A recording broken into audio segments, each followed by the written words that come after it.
मंगलम भगवान वीरो मंगलम गौतम गणि मंगलम कुंद कुंदालो जैन धर्मोस्तु मंगलम सर्वमंगल मांगल्यम सर्वकल्याणकारकम प्रधानम सर्वधर्माणां जैनम जयतु शासनम जैनम जयतु शासनम। बीतरागी देव शास्त्र पवित्रता पूर्णतया व्यक्तिगत चीज होती है। हम दूसरों की पवित्रता जान करके भी हमें लाभ होगा ये सीधी बात नहीं है, लेकिन जिसे जो अच्छा लगता है उसकी चर्चा करे बिना नहीं रहता, उसकी अनुमोदना किए बिना नहीं रहता है।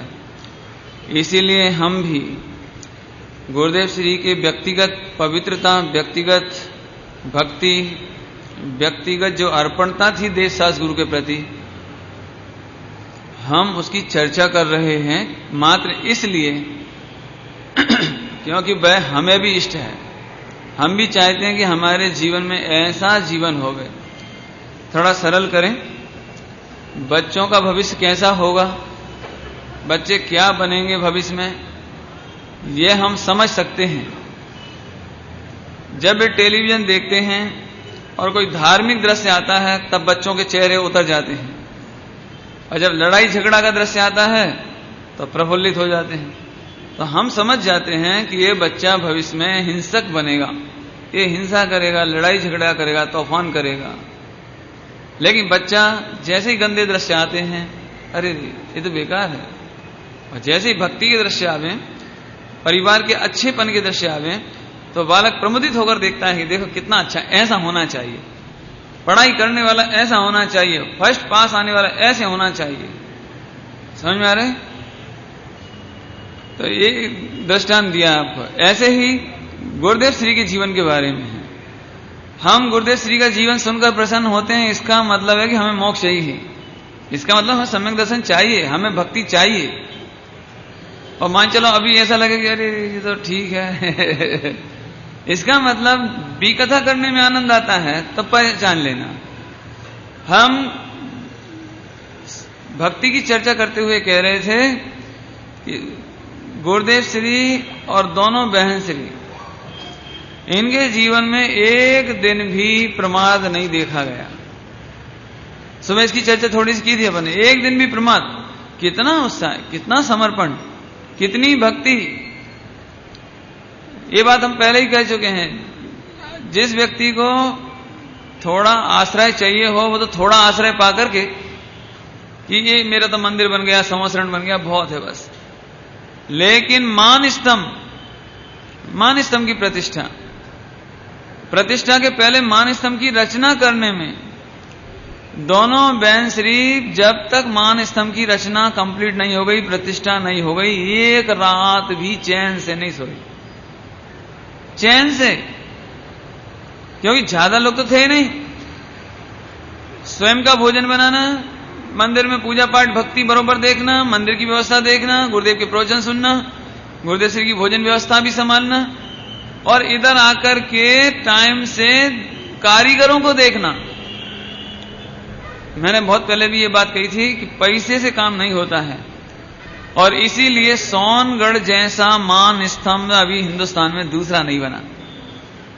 बने तो हैं, लेकिन सोनगढ़ जैसा, सोनगढ़ का पाषाण देखो आप, संगमरमर, उसकी जो कलाकृति खोदी गई है, उसके भाव देखो, भाव, जो बात पाए वो कहीं नहीं है। अब कहां से आई होगी ये बात कि दिन रात सामने देख देख करके ऐसा नहीं हो जावे, गलत नहीं हो जावे, मुनिराजों के चित्र गलत नहीं बन जावे, ऐसा नहीं हो जावे, देख देख करके बार बार हिंट कि भाई चाहे थोड़ा काम हो लेकिन बराबर हो, ऐसा नहीं हो कि जैन संस्कृति के विरुद्ध हो जाए। मैंने देखना, अपन क्या करेंगे, कारीगर को ठेका दे दिया, भाई ये चित्र दे दिए, अब तुम जानो, तुम्हारा काम जाने, ऐसा नहीं।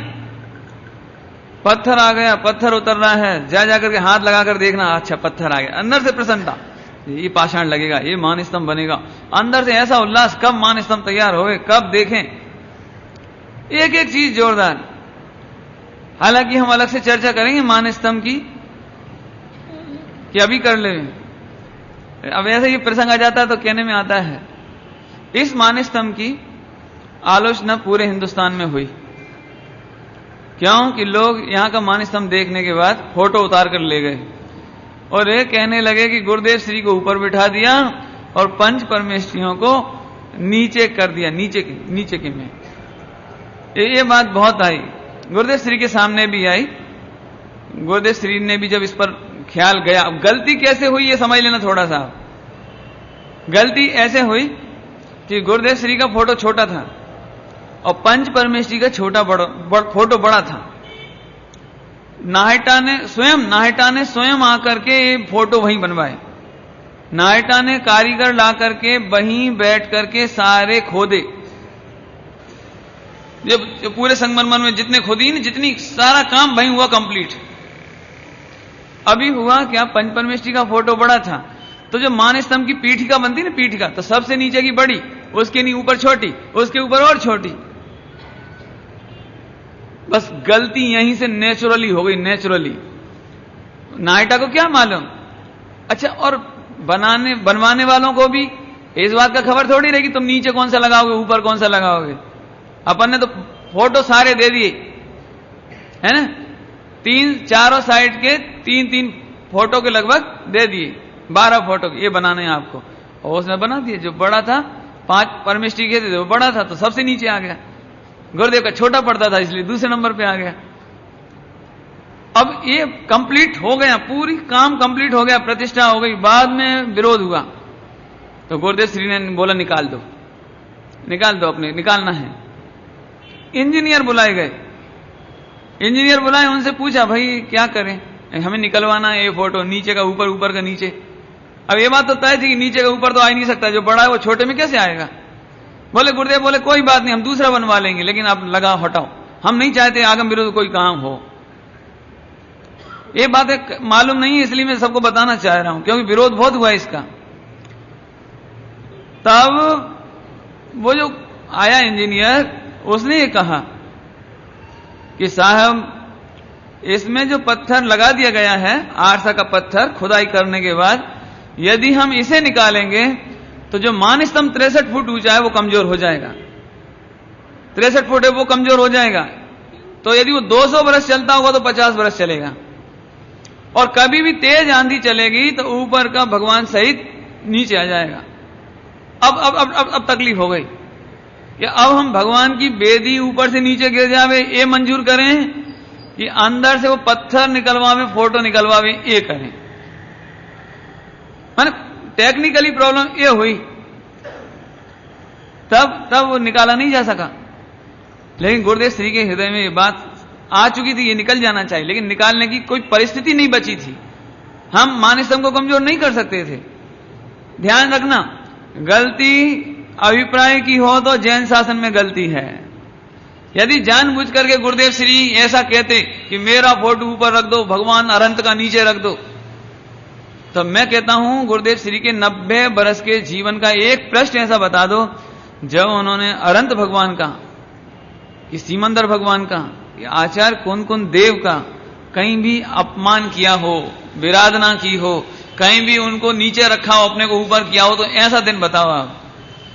अभिप्राय में नहीं था, ये नेचुरली गलती हुई है, और जैन शासन में अभिप्राय की गलती को दोष मानते हैं। अभी इस मामले में मैं आपको एक सजेशन देना चाहता हूं, पूरे सभी लोगों के लिए। हम कभी भी कोई काम करें तो ऐसा नहीं करें कि वो मान स्तंभ के फोटो खींच लाएं और वैसे के वैसे अपने आप बनवा दें। ये गलती हम नहीं करें। अब हमें इस बात का ध्यान रखना चाहिए कि कभी किसी को उंगली उठाने का अवसर नहीं मिले। देखो, हमारी भक्ति सच्ची है, हमारे देवशास्त्र गुरु सच्चे हैं, हमारी अर्पणता सच्ची है, हमारे गुरुदेव भी सच्चे हैं, लेकिन हम यदि हटाकर करेंगे सोनगढ़ में जैसा है वैसा बनाएंगे, नीचे अनंत भगवान ऊपर गुरुदेव, तो इसमें हम गुरुदेव श्री को लज्जित करेंगे। हम गुरुदेव श्री के द्वारा बताए गए मार्ग को, तत्व को, आचार्य कुंद को और आचार्य अमृत चंद देव को और भगवंतों के मार्ग को नीचा दिखाएंगे। जैसे हमने वो फोटो की चर्चा करी थी, ऐसे इस मामले में भी सदा ध्यान रखना।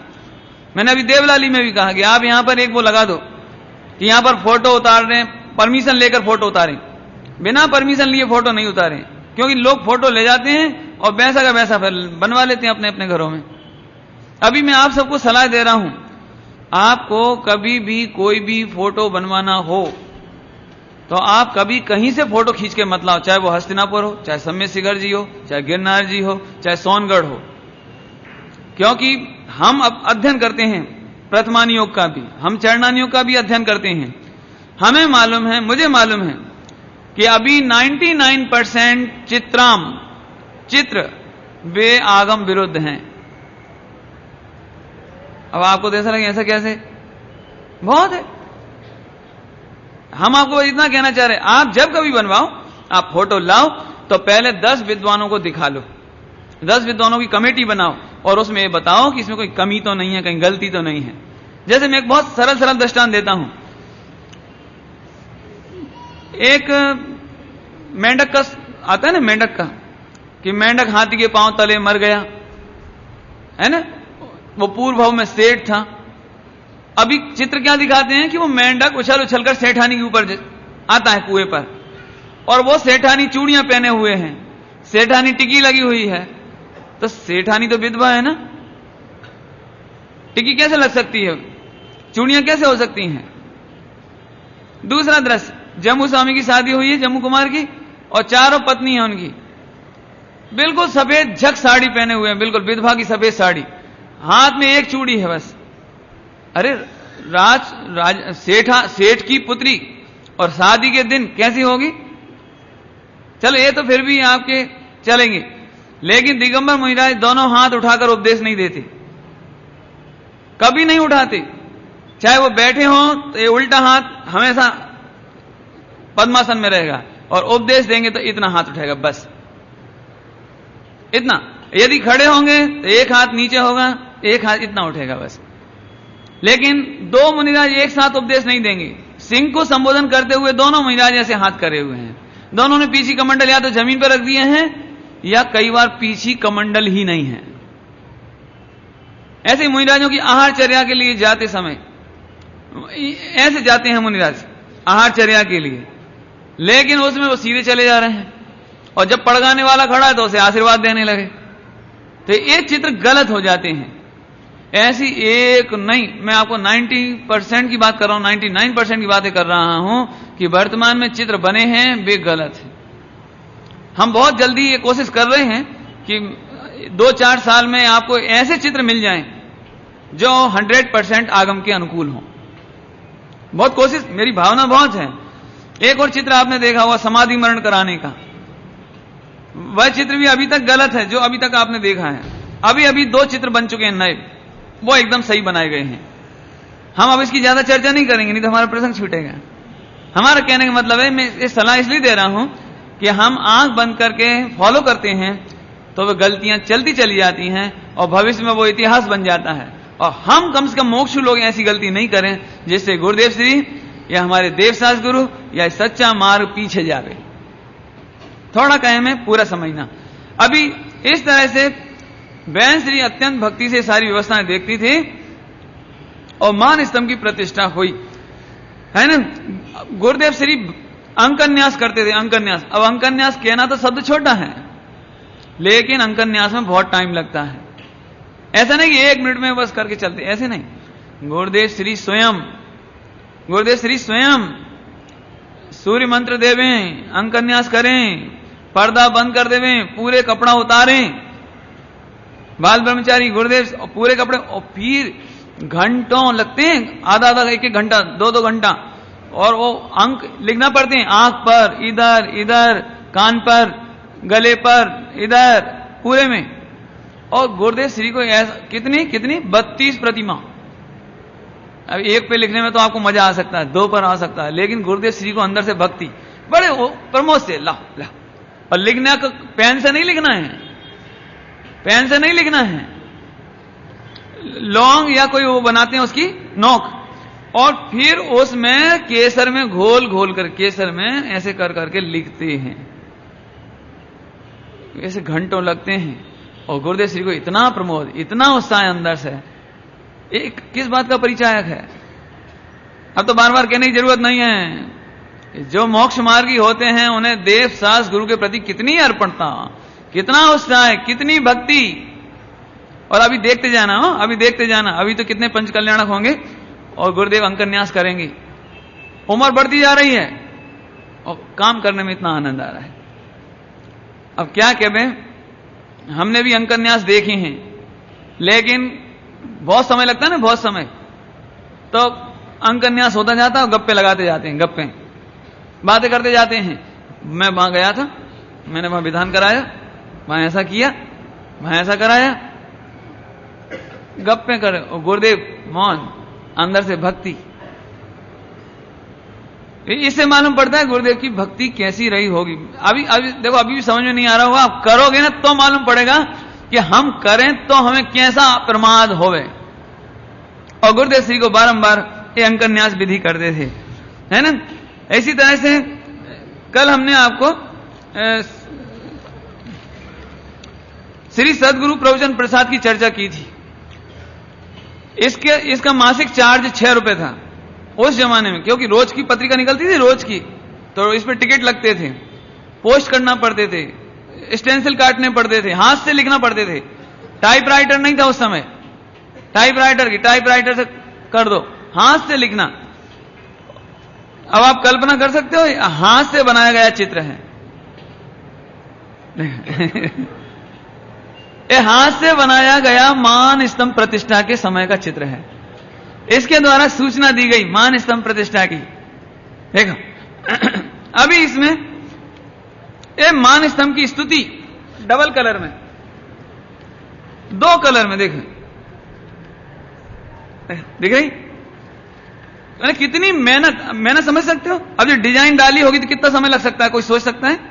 ये जो डिजाइन डालने में, पहले स्टेंसिल पे इसकी डिजाइन काटी गई हाथ से हो, और फिर पहले एक बार स्टेंसिल चढ़ाकर सारे कागज, मान चलो 5000 कागज, तो 5000 कागज को यहां से एक बार में एक कागज निकलता है स्टेंसिल पर, एक बार में एक कागज, तो 5000 बार एक बार निकालो, और फिर दूसरा कलर करने के लिए 5000 बार फिर निकालो। और एक दिन में केवल एक पेज नहीं, है ना, ऐसे कम से कम 3-3, 4-4, 5-5 पेज की पत्रिका पर डे की जाने दीजिए आप। ये देखिए, ये चित्र बनाए गए, देखा है ना। इसमें आचार्य कुंकुम देव जा रहे हैं विदेश क्षेत्र साइड, ये ऐसे चित्र निकाले गए। विदेश क्षेत्र का नगर, अभी तो दिखाना भी कठिन पड़े हो। देखो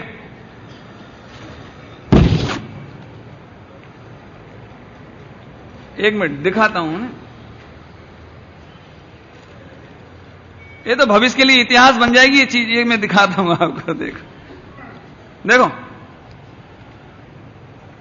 समोसरण का चित्र,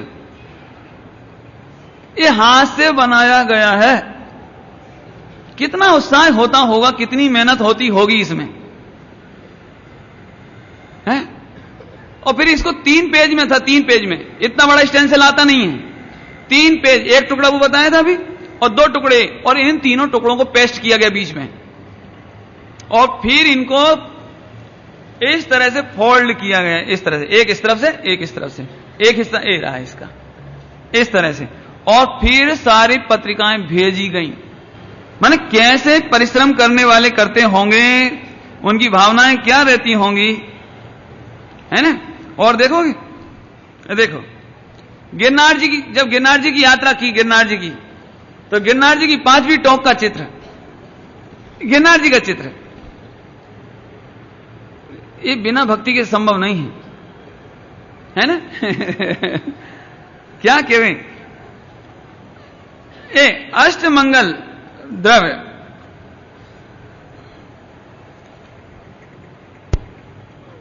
ये बीच में हाथी देखा, हाथी, और दोनों साइड 4-4 मंगल द्रव्य।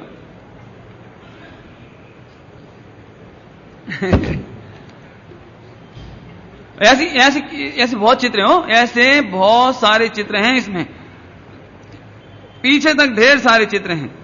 मल्लीनाथ भगवान का लग्न प्रसंग और जाति स्मरण और दीक्षा का चित्र। मल्लीनाथ भगवान का शादी करने के लिए जा रहे हैं, बारात जा रही है, दीक्षा हो रही है, जाति स्मरण आया तो दीक्षा हो रही। देखो ऐसे थोड़े चित्र नहीं है। अभी कल्पना कर सकते हो, स्टेंसिल पेपर के ऊपर पहले ये चित्र बनाना और फिर उसे घुमाना और फिर भेजना। ऐसी बहुत मोटी पत्रिका थी, मैंने तो आपको थोड़ी सी बताई है ना। पद्मनंदी पंचमी शतिका के प्रवचन, देखो मैं कहता हूं इनको हर दिगंबर को देखना चाहिए और दिखाना चाहिए। वे कहते हैं कि दान आदि को पुण्य को हे कहते हैं, फला को हे कहते हैं। कि सुनो क्या लिखा है, दान संसार मां तरबा माटे जहाज समान छे। अर्थ समझाने की तो जरूरत ही नहीं है गुजरातियों को, है। यथाशक्ति दान आपबो जे जिनेन्द्र ना दर्शन तथा दानादि करतो नथी। अर्थ समझ आ रहे, जे जिनेन्द्र ना दर्शन तथा दानादि करतो नथी ते पत्थरनी नाव समान डूबे छे। लोग आक्षेप लगाते हैं गुरुदेव सिंह, मैं कहता हूं ये डॉक्यूमेंट्स बिल्कुल हमारे इतिहास हैं। हमारी सबसे बड़ी दिक्कत यह हुई कि हमने गुरुदेव को बदनाम किया है, हमने यथार्थ निरूपण नहीं किया, है ना। ऐसे एक नहीं, संसाરના કાર્યોમાં કરકસર હોય પણ ધાર્મિક કાર્યમાં દાતા છુપાતો નથી, है। એ सब पढ़ना। जिन शासननी प्रभावना आदि मां दान आपनार, दान देने वाला चिंतामणि रत्न समान छे। चिंतामणि रत्न समान छे दान आपनारा। लेकिन हमारे विद्वानों ने इन बातों को कोट कम किया और वो ज्यादा किया, पुण्य हे है, पुण्य हे है, एक बीजा ने करे नहीं। अरे गुरुदेव ने ये प्रवचन भी किए हैं। ऐसे मैं इतने ही नहीं बता रहा हूं, अभी तो अब कितने पन्ने दिखाऊंगा बोलो, हैं? बहुत सारी चीजें हैं ऐसे, अभी तो ऐसी ये पूरे के पूरे आप लोग चाहो तो कम से कम हाथ लगा करके इतना पुण्य अर्जित तो कर ही लेना। है नहीं, ये पूरे के पूरे उस जमाने के लोगों ने बिल्कुल एक पूरी फाइल बना के जिल्द कर करके आखा मोक्ष मार्ग प्रकाशक दैनिक पत्रिका के माध्यम से हिंदुस्तान में सप्लाई किया गया। आखा मंगलाचरण से लेकर के 90 अधिकार तक के प्रवचन के ये भाग चारों यहां मौजूद है। ये पूरे के पूरे देखो, एक गुरुदेव श्री के प्रवचन होते थे, पढ़ने और लिखे जाते थे और फिर भेजे जाते थे। और जिन्हें मिलते थे, जब मिलते नहीं होंगे और मिले होंगे तो कैसा आदर आता होगा, ऐसी जिल्द कराई बढ़िया जोरदार और संभाल के रखते हैं। अब इनको पढ़ के तो सुनाने का। नियम सार जी पद्मनंदी पंचमी शतिका आदि के प्रवचन भी यहां हैं नियम सार जी के। अब केवल आप बड़ी शांति से, ऐसे नहीं खोलना, ऐसे पुराना कागज है नहीं तो फट जाएंगे। जिन्हें देखना हो बड़ी शांति से देख लेना, इसलिए हमने मंगवाए हैं। आप यहां रख देंगे, विराजमान कर देंगे। और आप लोग भी चाहो तो इतिहास के 50-60 साल पीछे जाकर के अनुभव कर सकते हो कि जिन धर्मात्माओं ने, अमृत भाई, नरसिंह भाई और खेमचंद जी भाई, जेठा भाई, उनकी मेहनत और पसीने से जिनवाणी हम तक आई है। ठीक है, आज पुण्य का उदय है, आधुनिक सुविधाएं हैं, आज बहुत कुछ हो गया है, लेकिन यह जो ईट, क्या कहना चाहिए, फाउंडेशन, नींव, इस नींव के की जो कीमत है वो और दूसरी चीज की हो सकती नहीं। ख्याल में आया? इसलिए ये सारी चीजें आपको दिखाने के लिए लाए थे।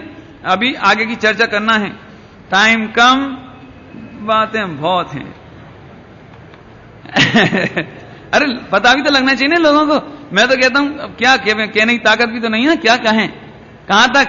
ये सब चीजें बिल्कुल सुरक्षित रखी जानी चाहिए, दिखाई जानी चाहिए। अच्छा, अब आगे आते हैं अपन। हुआ क्या, इस तरह से ये तो कल तक की चर्चा का अपन ने बता दिया। अभी संबत 2010, सन 1954। गुरुदेव कितने बरस के हो गए? 64 इयर्स ओल्ड।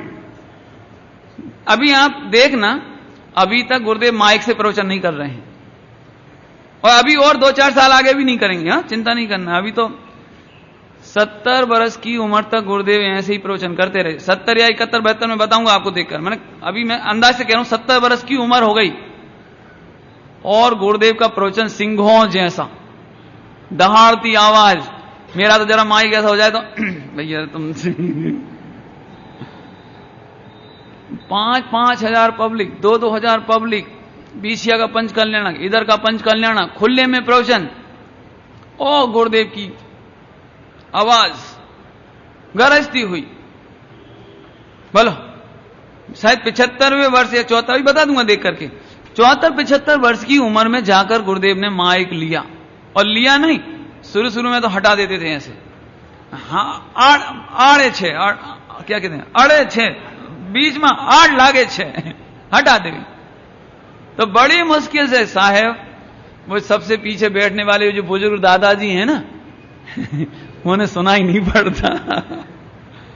तब बड़ी मुश्किल से, एक कोचामन सिटी वाले ब्रह्मचारी राजमल जी थे, कोचामन सिटी वाले, गुरुदेव को प्रिय थे वो। तो उनके बारंबार कहने पर कि साहब वो सबसे पीछे जो बैठते हैं ना, उन्हें सुनाई नहीं पड़ता। और आपकी अमृत वाणी इतनी दूर से लोग आते हैं और समझे नहीं पावे, तो क्या फायदा। एक बार थोड़े साहब, अब देखो जिसको आदत में नहीं होए ने, तो उसे तकलीफ। बड़ी मुश्किल से धीरे धीरे गुरुदेव ने वो लगाना शुरू किया, तब माइक लिया, है ना। क्या हुआ अभी, चलो तो जन्म जयंती 65वीं मनी सुरेंद्र नगर में 4 मई 1954 मंगलवार के दिन जामनगर में गुरुदेव पधारे। वहां के राजा रानी ने उनको इनवाइट किया, आमंत्रित किया, और उनके चरणों में 1001 रुपया अर्पित किए। और गुरुदेव श्री ने वही जो कल बताया था कि अपना चैतन्य का साम्राज्य भगवान आत्मा, साचो साम्राज्य तो असंख्यात प्रदेशी भगवान आत्मा, उसके अनंत गुणों का साम्राज्य। गुरुदेव ने कभी ऐसा नहीं किया कि ये तो ठाकुर हैं, ये तो राजपूत हैं, ये तो फला हैं, तो इनको इनकी मीठी मीठी बातें करो कि राम की माला फेरना, कि ऐसे नहीं करना, कि दान देना, ऐसे नहीं। गुरुदेव की तो एक ही चर्चा, आत्मा, बस वो करते थे, है ना। उमराड़ा में इसी बरस वेदी प्रतिष्ठा हुई। आपको याद है, बैंसरी के हाथों शिलान्यास हो गया था, अभी वेदी प्रतिष्ठा हुई। और पहली बार उमराड़ा में एक नया काम हुआ हिंदुस्तान के इतिहास में, वो था विमान से पुष्प की वृष्टि। विमान से हवाई जहाज बुलवा करके वो, और उससे विमान की से पुष्प वृष्टि करवाई गई उससे। तो पूरा आसपास के गांव वाले वो देखने के लिए ऐसी भीड़ उमराड़ा जैसे छोटे गांव में। और उस कहानी की, उस घटना के माध्यम से तो गुरुदेव का नाम जो गांव में अजैन नहीं जानते थे आसपास, वो भी जानने लगे। जैन तो जानते, लेकिन अजैन भी जानने लगे कि हवाई जहाज उमराड़ा में, छोटे से गांव में, क्यों, क्या हुआ, कैसे हुआ, किसने किया, क्या हुआ, घर घर घर घर चर्चा।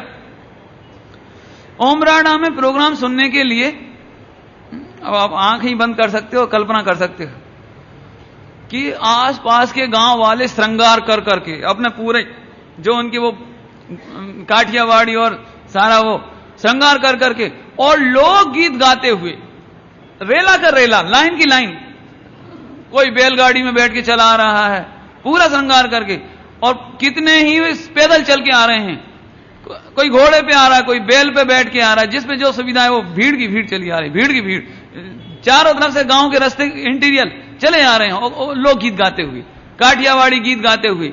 वो गीत मुझे नहीं मालूम, लेकिन वो बताती थी, जो बैंसरी ने पूछा वहां, तो वो दूध वाली थी ना, दूध वाली, कि कानू हमारे यहाँ दूध लेने आता था। बैंसरी ने उनको पूछा, तो वो उसने बोला, 80-90 की उम्र थी उनकी, ये कानू हमारे यहाँ दूध लेने आता था, ऐसे ऐसे। तो वो सुनाती थी कि कानू के जन्म से उमराड़ा धन्य गांव, ऐसे ऐसे। उसका भाव ऐसा है कि हमारा उमराड़ा पवित्र हो गया है। ऐसे गीत वहां लोक गीत के रूप में गा गा करके लोग आते थे। अब मैं उसका भाव ही बता सकता हूं। कानू के गांव में चलो, उमराड़ा के गांव में चलो, मंगल अमृत बरस रहा है, धर्म की ध्वजा फहरा रही है, और चलो चलो रे चलो चलो। उनके मन भाव ये थे, ऐसे लोग गीत गाए जा रहे थे, ऐसी जोर शोर के साथ वेदी प्रतिष्ठा हुई। अब क्या कहें, प्रतिमाएं मैं आलोचना नहीं कर रहा हूं, लेकिन सीमंदर भगवान की जो प्रतिमा आपको उमराड़ा में विराजमान की गई है, उसको देखो आप, उसके भाव देखो, उसका चेहरा देखो, उसका पूरा सम चतुर संस्थान देखो, आपको बहुत आनंद आएगा। ये कोई भक्ति का फल है, पैसे का फल नहीं है, ये भक्ति का फल है, ये पवित्रता का फल है। ज्ञानानंद साहब का चार में लिखा है जिनेंद्र भगवान की प्रतिमा कैसे विराजमान करना। जिसको जिनेंद्र भगवान की प्रतिमा विराजमान करना हो, वो पहले ब्रह्मचर्य लेवे, पवित्रता करें, सप्त व्यसन छोड़े। सुन रहे हो? सप्त व्यसन छोड़े, ब्रह्मचर्य से रहवे। जो व्यक्ति प्रतिमा बना रहा है वो सप्त व्यसन ना करें। जो प्रतिमा बना रहा है उसको भी नए वस्त्र भेंट किए जाएं, उसको श्रीफल दिया जाए, उसको उस जमाने का चांदी का सवा रुपया दिया जाए, और उससे कहा जाए कि जब तक तुम प्रतिमा बनाओगे, जितने दिन में प्रतिमा बनेगी, पैसा तुम्हें जितना लेना ले लेना, लेकिन ब्रह्मचर्य से रहना। इतना ज्ञानानंद साहब का चार में लिखा है, और तब तुम्हें मन वांछित प्रतिमा मिल सकती है। आज हम पैसा फेंक सकते हैं, लेकिन मन वांछित प्रतिमा मिलना बहुत महाभाग्य चाहिए। और इतने थोड़े में सब समझ लेना, इसमें ज्यादा भी कुछ नहीं कहते हैं, है ना। इस तरह से शानदार। इस समय अब गुरुदेव की उम्र थोड़ी थोड़ी बड़ी होती जा रही थी, 64 वर्ष के हो गए थे। तो इस समय गुरुदेव उमराड़ा कैसे गए थे? डोली के द्वारा। अब यहां से डोली प्रारंभ हो गई, गुरुदेव डोली चलने लगे थे, कहार उठाते थे और जाते थे। अभी वाहन नहीं लिया कोई, इस तरह से, है ना। और पहली बार गुरुदेव श्री ने सीमंदर भगवान का उमराड़ा में रत्नों से अर्घ उतारा, चोखा से नहीं। कैसे? सोने की रकेबी प्लेट और रत्न रख करके दोनों हाथों से, प्रभु सीमंदर भगवान आपका विरह पड़ गया है, क्या करें प्रभु, आपकी प्रतिमा के सामने खड़े होकर ही हम आपके बालक अनाथ हो गए हैं, इधर आपका अर्घ उतारते हैं। ऐसी खूब भक्ति से रत्नों से अर्घ उतारा गुरुदेव ने पहली बार, है ना। अगला, इसी समय गिरनार जी की दूसरी यात्रा प्रारंभ की गुरुदेव श्री ने। यहां से 1000 यात्री गए माघ सुदी दशम के दिन, और दशम के दिन गिरनार जी पहुंच गए, दशमी के दिन, और 11 के दिन और 12 के दिन, 11 के दिन पर्वत पर गए, और द्वादशी के दिन सहस्त्राम्र वन में गए। और फिर वही मुनिराजों की भक्ति मुनिराजों की भक्ति करोगे आप लोग, हैं? इस तरह कुल मिलाकर के 4 माह में 3 पंचकल्याणक, 4 माह में 3 पंचकल्याणक और 5 वेदी प्रतिष्ठा, 4 महीने में 8 प्रोग्राम, 4 महीने में, ओनली विद इन 4 मंथ। ये उस समय का हिंदुस्तान का रिकॉर्ड, क्योंकि 4 महीने में 3 पंचकल्याणक उस जमाने की बात है, जहां वर्षों में 50-50, 100-100 बरस में, 40-40 बरस में एक आध पंचकल्याणक होता हो। उस समय 4 महीने में 3 पंचकल्याणक, पोरबंदर, मोरबी और बांकानेर, और 5 वेदी प्रतिष्ठा हुई, बडवान, सुरेंद्रनगर, राणपुर, बोटाद और उमराड़ा। इसी समय पोरबंदर की प्रतिष्ठा होने के बाद बहन श्री बहन सभी लोग, नेमीचंद जी पाटनी जी और बजू भाई, इनकी फैमिली ने गुरुदेव से आज्ञा लेकर समय शिखर जी की यात्रा करने को गए। बाहुबली की यात्रा, दक्षिण की यात्रा, और समय शिखर जी की यात्रा की आज्ञा लेकर। अभी इसमें खास बात बतानी है, गुरुदेव श्री को समय शिखर जी की यात्रा एक बार मिली, बहन श्री को करीब 3 या 4 बार मिली, चंपा बहन श्री को, और शांता बहन को 4 या 5 बार कम से कम समय शिखर जी की वंदना करने का अवसर मिला। क्योंकि शांता बहन बाद में एक बार आखिरी 5 बरस में भी रमा बहन को लेकर और अपने परिवार को लेकर के सोनगढ़ से वहां चली गई थी समय शिखर जी। अभी मैं वंदना के बारे में और मान स्तंभ के बारे में कुछ बात याद आ रही है, वो बताता हूं। वंदना करने जावे वो तो समझ में आता है, लेकिन इस तरफ जो बंगले बने हैं 13 पंथी कोठी के सामने इस तरफ बंगले बने हुए समय शेखर जी, तो खिड़की खोलते से वो पूरे पहाड़ दिखते हैं। तो शांता बहन चंपा बहन श्री को जब जब वो पहाड़ों पर नजर पड़े तब हाथ जोड़े, अनंत आनंद सिद्ध परमेष्टि भगवान तो जय हो, अनंत आनंद सिद्ध परमेष्टि। हे प्रभु, अनंतो सिद्ध भगवान आकाश में लोकाकाश के अग्रभाग में विराजमान है, अरे रे अनंत आनंद सिद्ध। ऐसे बार बार जब पर्वत दिखे, जब अरे कोड़ा कोड़ी, कितने असंख्यात कोड़ा कोड़ी मुनिराज यहां से मोक्ष गए, भगवान मोक्ष गए, सिद्धालय ऊर्ध्वगमन जाते ने। पूर्व प्रयोगादि कारण के योग से ऊर्ध्वगमन सिद्धालय प्राप्ति सुस्थिति जो है वे जो विराजमान है, ऊर्ध्वगमन ऊपर जाकर के जो विराजमान है उनको बारंबार। और मान स्तंभ बनने की बात जो याद आई वो भी सुन लो कि जब मान स्तंभ बन गया तो बहन श्री को बारंबार मान स्तंभ की छाया पड़े तो पैर नहीं रखे, जिधर जिधर मान स्तंभ की छाया पड़े पैर नहीं रखे। बोले अरे रे भगवान की छाया है, भगवान की छाया पे पग नहीं रखना, इतनी भक्ति। बोलो कितना विवेक विचार, जहां भगवान की छाया पड़े वहां पैर नहीं रखना है। देखो एक एक दृश्य कितना महत्वपूर्ण है, मतलब वर्णन नहीं कर सकते। अभी 2009 में पिछले बरस की जो अभी चर्चा छोड़ गई, थोड़े 2 पॉइंट छूट गए हैं, थोड़ा बता देता हूं, नहीं हो गया बराबर है। अभी 1955 में गुरुदेव श्री की 66वीं जन्म जयंती 24 अप्रैल 1955 रविवार के दिन सोनगढ़ में मनाई गई। और इस समय एक सबसे बढ़िया काम हुआ कि ये आपका जो मंदिर था ना सीमंदर जिनालय, बहुत छोटा था और पब्लिक बहुत आने लगी थी, दर्शन करने वाले बहुत आने लगे, पूजा करने वाले बहुत आने लगे। वर्तमान का जितना बड़ा दिख रहा ना उतना बड़ा नहीं था, जरा सा था, अंदर गर्भालय और छोटा सा बाहर का कमरा, बस तो छोटा पड़ता था। तो गुरुदेव श्री की जब ये जन्म जयंती मनी 66वीं, तब ये बात निश्चित की गई कि सीमंदर जिनालय को बड़ा किया जाना चाहिए, बड़ा करने का फैसला किया गया। और भादो सुदी पांचम 1956 में सितंबर के महीने में 9/9/56 रविवार के दिन 14 बहनों ने ब्रह्मचर्य लिया। अब इसमें कोई नई बात नहीं लग रही होगी, इसमें क्या बड़ी बात है, 14 बहनों ने ब्रह्मचर्य लिया, नहीं लग रही होगी ना। सुनो, उस जमाने में, अब सुन लो पहले, उस जमाने में ब्रह्मचर्य लेने वाले, दीक्षा लेने वाले, आरिका बनने वाले, साध्वी बनने वाले कौन होते थे मैक्सिमम मालूम है? जिनके पति नहीं हो, या फिर घर में तकलीफ हो, या अनपढ़ हो, दुखी हो, गरीब हो, ऐसे मैक्सिमम। लेकिन गुरुदेव श्री से जो 14 बहनों ने लिया था वे 22 वर्ष की, 23 वर्ष की, बीए पास, अनपढ़ नहीं, अंगूठा छाप नहीं, गरीब नहीं।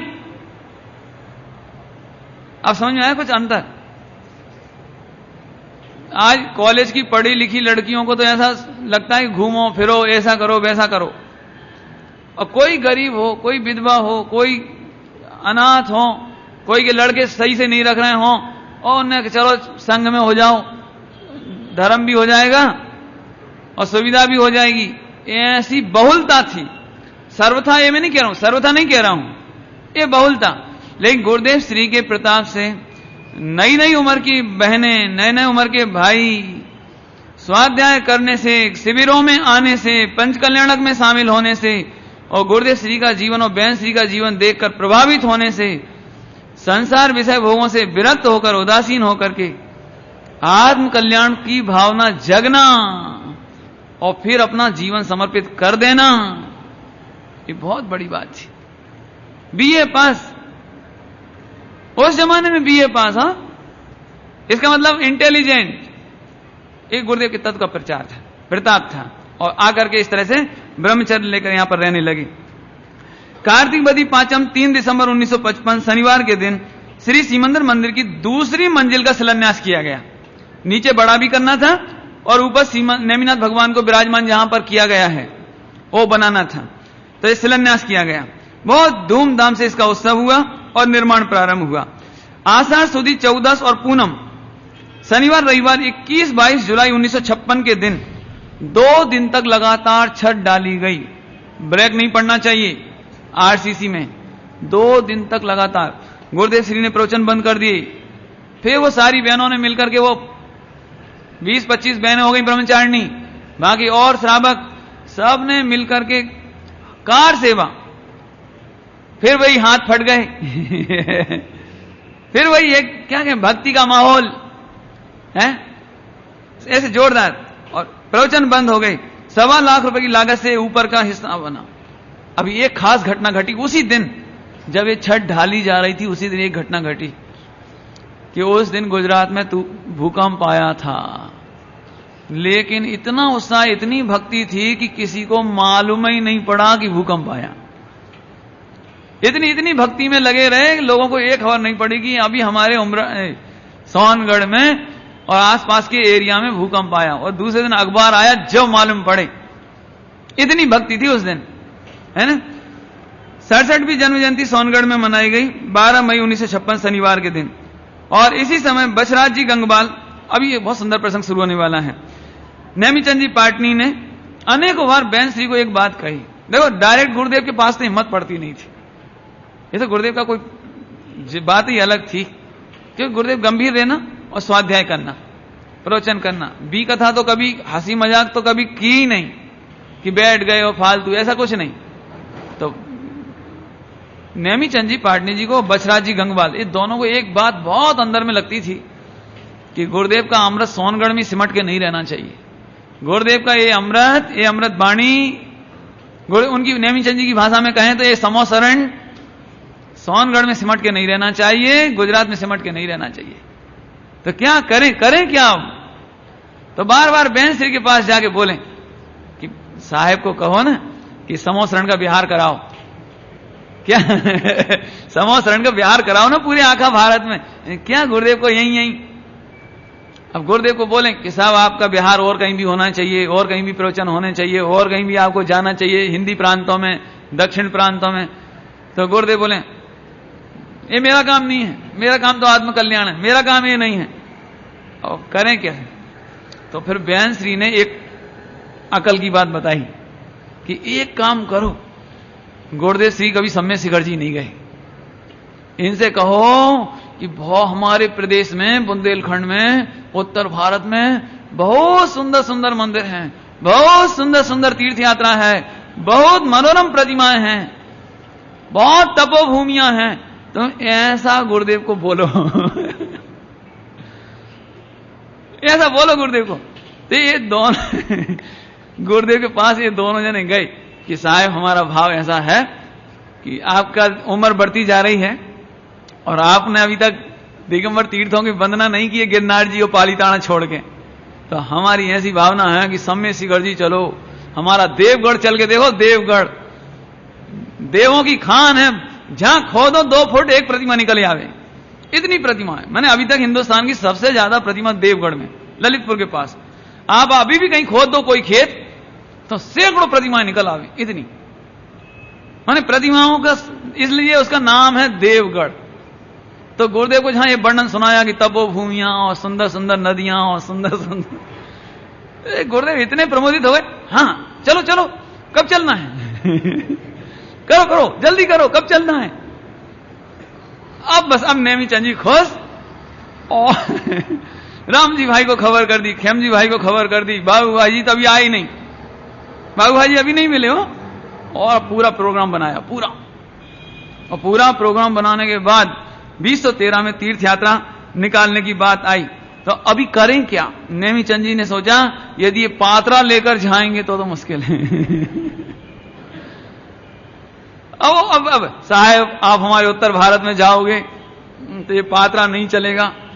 ध्यान रखना कितने 18 बरस तक वही पात्रा चलता था, लकड़ी वाला।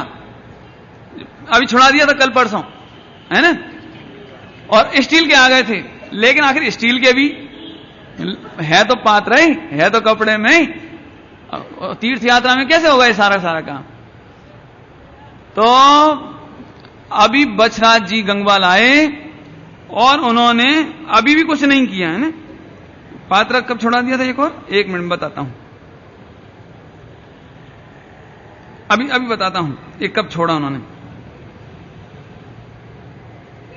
मैं बाद में देख के बता दूंगा। अभी तो केवल इतना हुआ, तो कि साहब इस तरह काम कैसे चलेगा। तो कभी कभी गुरुदेव की आदत डालने के लिए इंदौर के ब्रह्मचारी दुलीचंद जी और हीराबेन सोनगढ़ में रहते थे गुरुदेव के सामने, उन्होंने अपने घर पर अपने बंगला में भोजन बनाना शुरू किया और गुरुदेव को कहा कि साहब हमें आपको आहार दान देना है, आहार दान। तो गुरुदेव कहे ठीक है, तो बोले साहब पात्रा में नहीं थाली में देंगे हम थाली में देंगे। तो ब्रह्मचारी दुलीचंद जी और हीराबेन ये बहुत अभ्यासी, घने अभ्यासी, धबला वगैरह के अच्छे, तो इनको दिखावे, वो सब ग्रंथ वगैरह दिखावे कि देखो साहब आगम सम्मत तो प्रक्रिया ये है। तो गुरुदेव श्री ने सहर्ष 2012 में थाली में भोजन प्रारंभ कर दिया, लेकिन पात्रा नहीं छोड़ा पात्रा अभी भी नहीं छूटा, वो स्टील वाला अभी भी वो भोजन तो शुरू कर दिया, कभी कभी आ जावे घर में भोजन कर ले और चले जावे। इस तरह से ये नई शुरुआत हुई। और इसी समय झवेरी बाजार मुंबई में जब गुरुदेव श्री वहां से पधारे, तो यहां पर मुंबई में शिलान्यास किया गया गुरुदेव के हाथों, आश्वयुज सुदी 10वीं के दिन। अभी मेरे को याद आता है कि यहां की जो 2 मंदिर बने खास, मुंबा देवी का और एक ये तुम्हारा मलाड वगैरह का, ये जो समस्या तुम्हें आ रही ना जगह की, वही जगह की प्रॉब्लम उस समय भी थी। लेकिन रामजी भाई दोषी जी की चतुराई से उलझी हुई जमीन खरीद करके भी बाद में उनकी चतुराई से हमने भी केस जीते। और एक जगह तो शायद मेरे ख्याल से मुंबा देवी में तो वो बाबा रहता था, बाबा, दूसरी भाषा में तो हमने ये सुना ही बिल्कुल गुंडा टाइप का बाबा रहता था बिल्कुल। तो उसे पैसा देकर जगह खाली करवाई, जिस प्रकार मुकदमा लड़के उससे जगह खाली कराई। ये केवल राम जी भाई की ही ट्रिक थी जो ये 2 जगह हमारे हाथ में आ पाई। मेरे को मालूम है इसलिए बता दिया, यदि कोई हेर फेर हो तो बता देना आप लोग, है ना।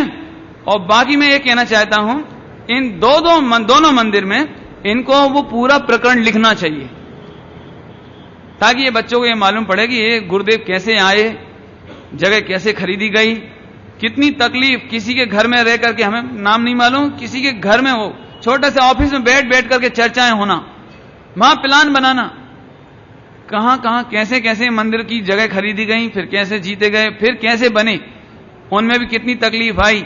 ये इतिहास लिखने से क्या फायदा है, ये नई पीढ़ी को इनकी महिमा आती है। इन्हें लगता है कि ये मंदिर ऐसे ही नहीं मिल गए जो हम आसानी से ताला लगा देवें, कि आसानी से पूजा भक्ति छोड़ देवें। हमारे पिताजी का कितना उत्सर्ग रहा इन मंदिरों में है। और नहीं तो अभी ऐसा लगता है सब मंदिर खाली हैं, कोई आ ही नहीं रहा है। एक काम करो कि मंदिर की प्रतिमा ट्रांसफर कर दो, एक काम करो अब मंदिर में लॉक कर दो, क्या करें।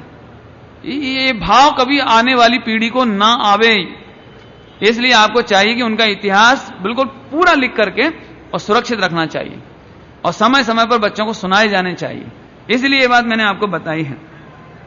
यहां से 2013 शुरू होता है 1957, 68वीं जन्म जयंती मनाने के लिए गुरुदेव अहमदाबाद पधारे, और अब अहमदाबाद से बंबई की तरफ आकर के, और बंबई से गुरुदेव समय शिखर जी जाएंगे।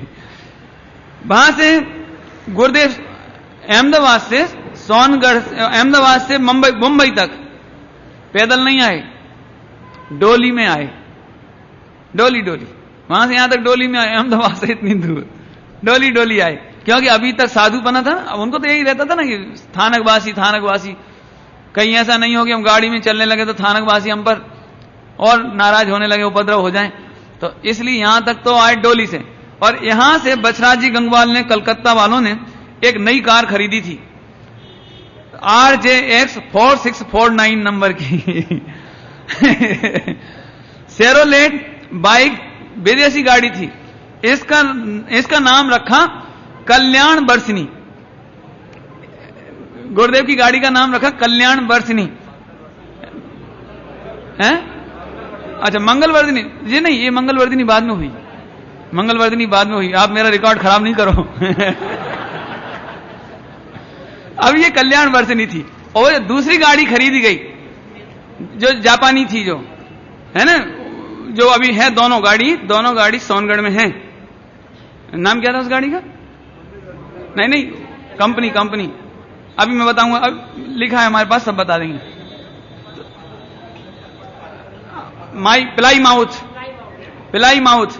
तो ये दोनों गाड़ी पिलाई माउथ जो अभी सोनगढ़ में विद्यमान है, उसमें से एक का नाम मंगलवर्धिनी, जिसमें गुरुदेव चलते थे, और दूसरी गाड़ी का नाम था गुरुपथ सेवनी, ऐसा कुछ नाम था, गुरुपथ सेवनी या गुरुपथ गामनी, ऐसा कुछ, गुरुपथ गामनी, जिसमें, हाँ, गुरुपंथनी, तो जिसमें दोनों बहन चलती थी, दोनों बहन, उस गाड़ी का नाम था गुरुपंथनी, और एक गुरुदेव की गाड़ी का नाम मंगलवर्धिनी। लेकिन अभी तो फिलहाल आई नहीं ना, इसलिए उसका नाम क्यों ले रहे हैं अपन? अभी तो कल्याण वर्षिनी, यानी कल्याण की वर्षा करने वाली, ऐसे गुरुदेव को लेकर के ये तीर्थ यात्रा प्रारंभ हुई। और जिंदगी में पहली बार, दीक्षा लेने के बाद पहली बार गुरुदेव श्री गाड़ी में बैठे यहां से, और शिखर जी की यात्रा प्रारंभ हो गई।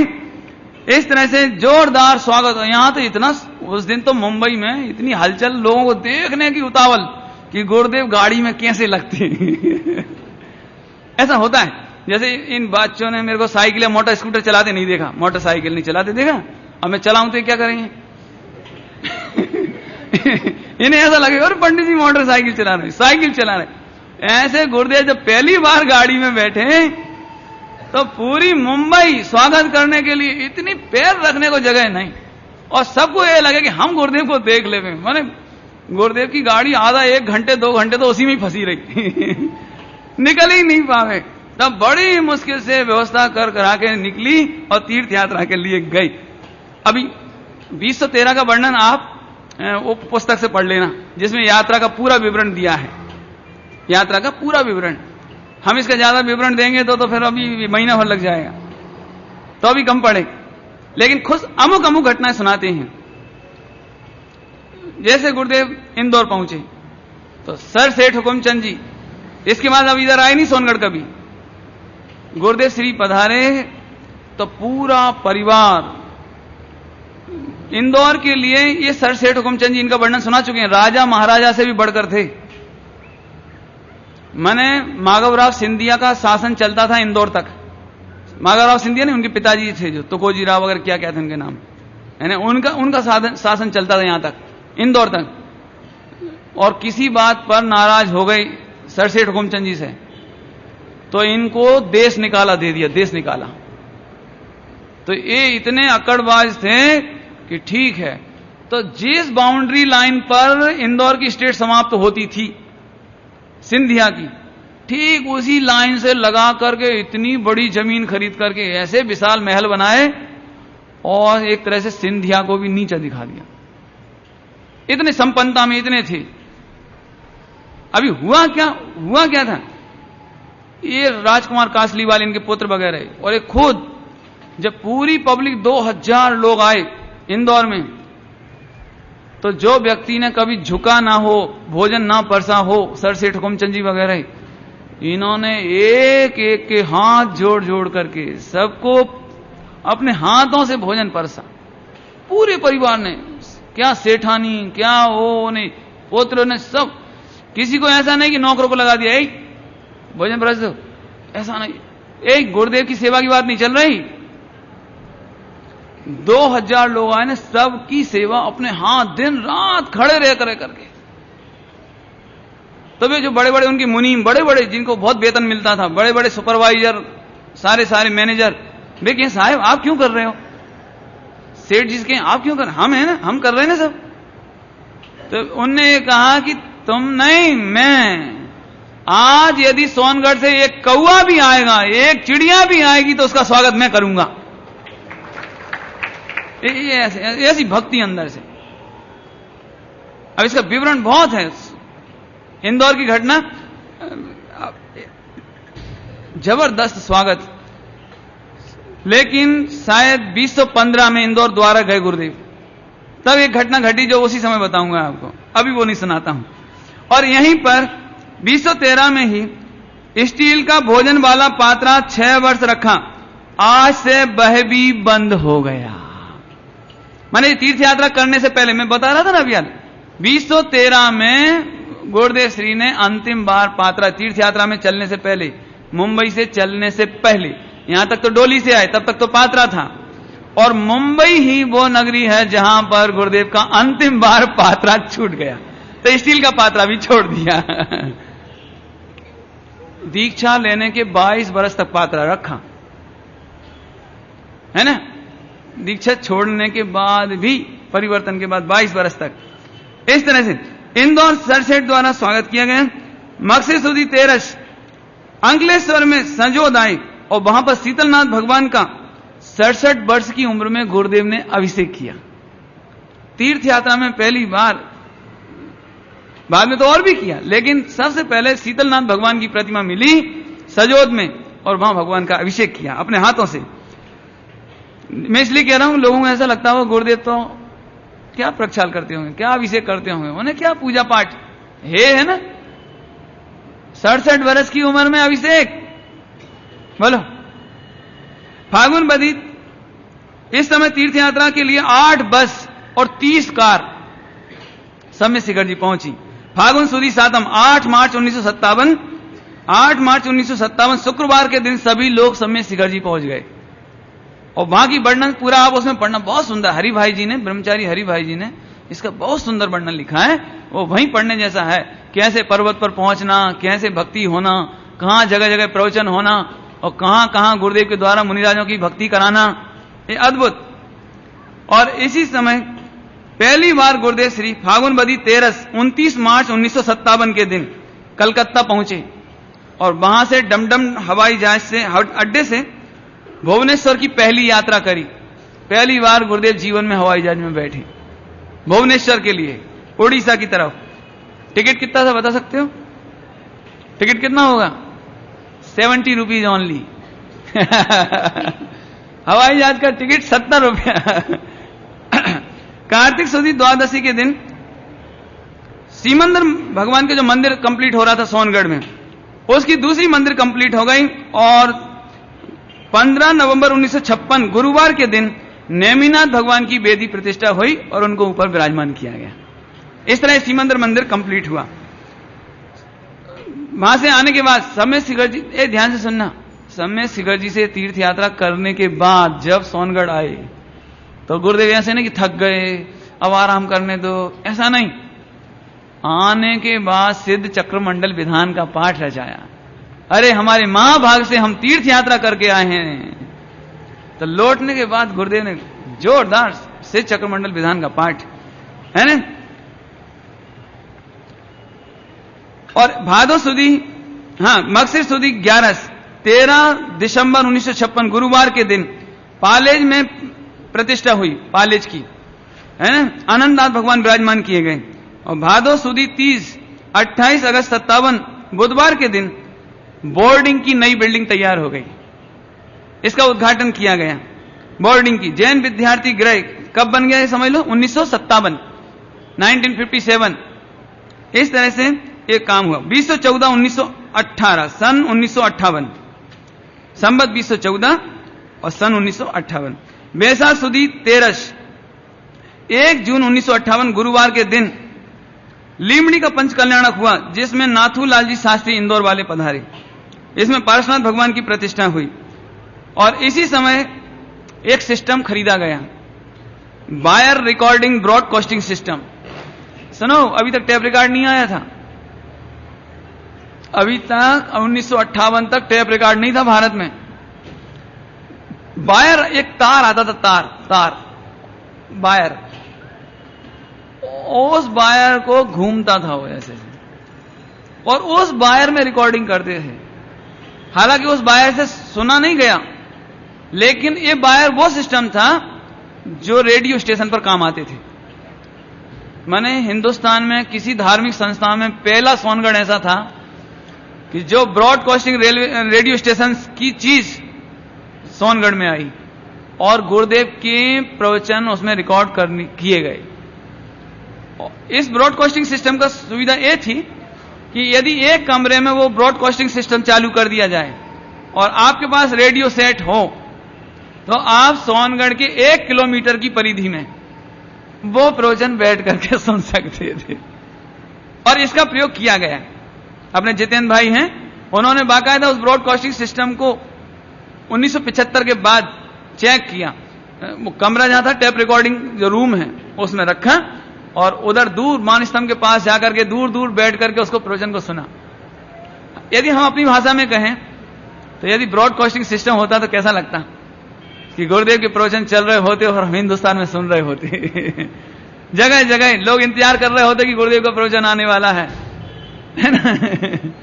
लेकिन ये ब्रॉडकास्टिंग सिस्टम भी ज्यादा विशेषज्ञ न होने से उस समय सक्सेस नहीं रहा और आगे बाद प्रवचन कभी कभी रिकॉर्डिंग हुआ, रोज नहीं, कभी कभी। और 69वीं जन्म जयंती सुरेंद्रनगर में हुई और इसी बरस हिम्मत भाई जी के अथक प्रयत्नों से नियम सार जी की गुजराती अनुवाद इसी वर्ष में सामने आया।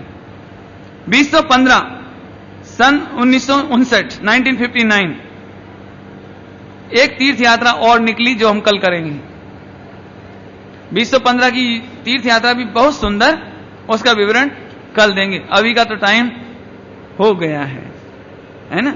टाइम तो बहुत जल्दी हो जाता है, पता नहीं अब आपको तकलीफ हो रही होगी नहीं, मुझे नहीं मालूम, लेकिन मेरा टाइम तो हो जाता है। मैं सोच रहा हूं ये पूरा हो जाए, बहुत सुंदर है प्रसंग। चलो 2016 की एक घटना ले लेते हैं थोड़ी सी। एक दिन 7 अगस्त 1960 के दिन, रविवार का दिन था और गुरुदेव जंगल में चले गए। दिशा के लिए, लेटरिन के लिए जाते थे, दिशा करने के लिए गए और उस दिन संयोग से कोई था ही नहीं, अकेले चले गए। तो एक सूखा वृक्ष, जिसका फोटो आपने देखा होगा, सूखे वृक्ष के नीचे गुरुदेव बैठे हुए हैं। वहां जाके गुरुदेव को जाने क्यों अच्छा लगा और वहां बैठ करके रह गए अकेले जंगल में। अच्छा लगा तो बैठ गए, चारों तरफ निहारने लगे, यहां कोई मुनिराज आ सकते हैं क्या? यानी गुरुदेव को तो ऐसा लगता है जैसे लिंक में मुनिराज जुड़े थे, मुनिराज आ सकते हैं क्या? अरे रे, यहां से कुंद कुंद आचार्य देव विदेश क्षेत्र जा सकते हैं, तो क्या विदेश क्षेत्र से कोई मुनिराज हमारे पास नहीं आ सकते? जब यहां के मुनिराज वहां जा सकते हैं तो वहां से नहीं आ सकते? हे प्रभु, हमारे जाने की ताकत तो है नहीं इस पंचम काल में, कोई मुनिराज का दर्शन कब होगा? एक बहुत सुंदर घटना घटी। आचार्य शांति सागर जी महाराज सोनगढ़ पधारे थे। गिरनार जी की यात्रा करते करते हिंदुस्तान में उस समय और आचार्य नहीं थे, पहले आचार्य हुए जिन्होंने अभी मुनि परंपरा फिर से चालू की। इनके जो गुरु थे, गुरु देवेंद्र कीर्ति,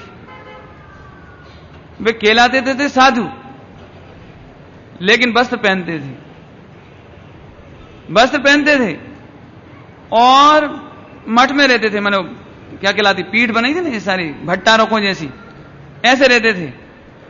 और आहार की चर्या कैसी होती थी कि सुबह सुबह जो पुजारी रहता था, पुजारी, उसका नाम दक्षिण में उपाध्याय कहते हैं, उपाध्याय पुजारी को, जो पुजारी पूजा करता था वो घंटी बजाता हुआ आगे जाता था ऐसे, और वे पीछे पीछे जाते थे और पहले से फिक्स हो जाता था कि भोजन किस क्या होना है, कोई आहार की चर्या करके नहीं जाते थे।